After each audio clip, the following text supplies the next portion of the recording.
ओम श्री गुरुदेवाय नम। आज्ञा हे मो प्रिय समस्त सुधीवृंद को कोटि कोटि प्रणाम। गत अध्याय आम आलोचना कले जे महाब्रह्म को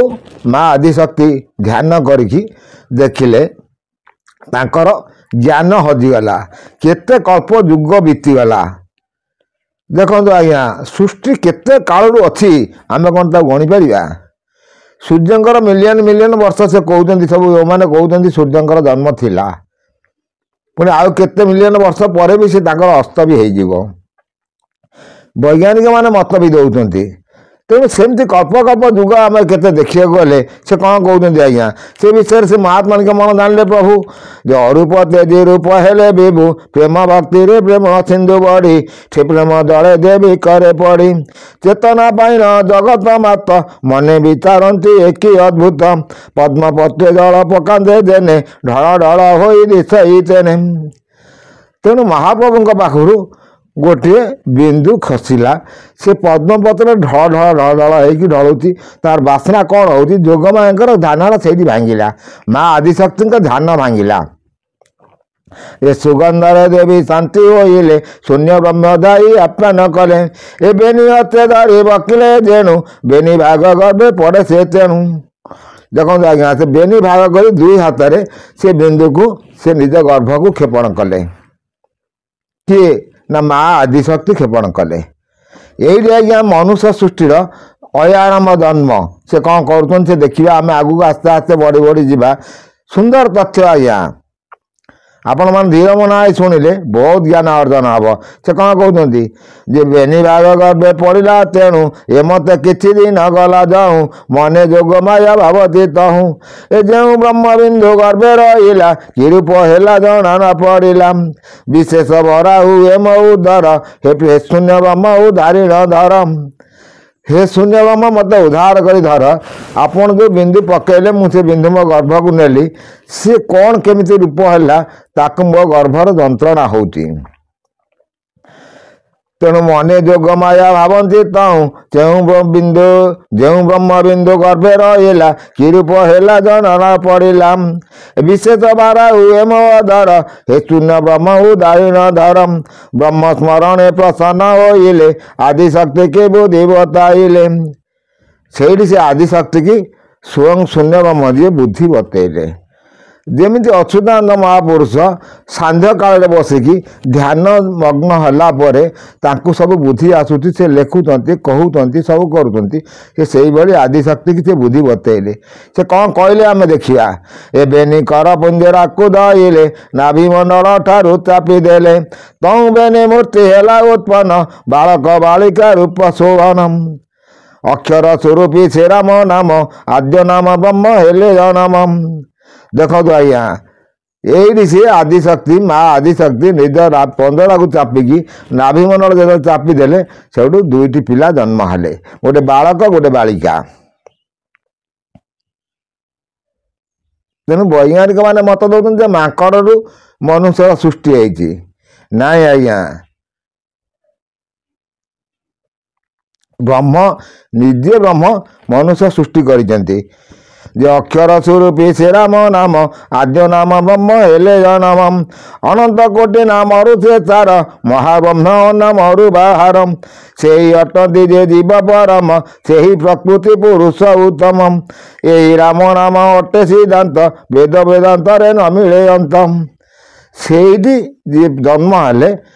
सी तांकर ना कौन देले आमे आस्ते आस्ते देखी देखी जीवा से कौन कहते तांकर अंत किसी कई पाइलेनी। सुंदर तथ्य आज्ञा बेनी मूर्ति नील गौर वर्ण पवित्र विराजे से ब्रह्म चिन्हम आद्य स्वयं एक ब्रह्म थिला तहिरु प्रकृति जात होइला प्रकृति सब होइला जात एक ईश पूरा होइला ख्यातम। देखो आद्य शून्य थिला शून्य प्रकृति रूप देवी जात है ता पाखर प्रकृति पुणी पुरुष जन्म हेले ये हूँ सृष्टिर अयारंभर तत्व मुझे को धीरे धीरे बुझे आसूची से कौन कहते आम आस्ते आस्ते देखी देखी जाऊे।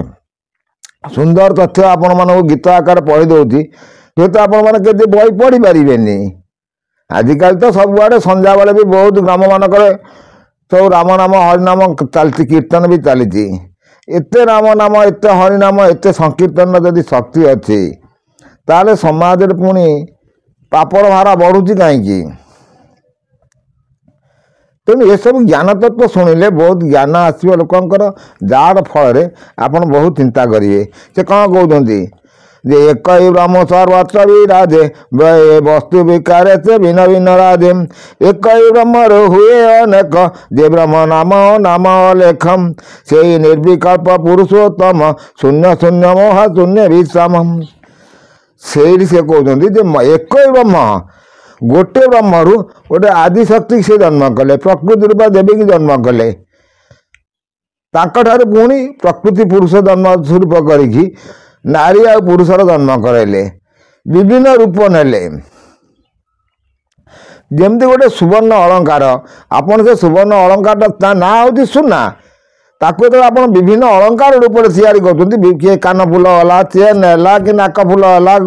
अंटा बिछा है जहाँ भी आप तैयारी अलग अलग नाम देले किंतु धातु गोटाए से हूँ सुवर्ण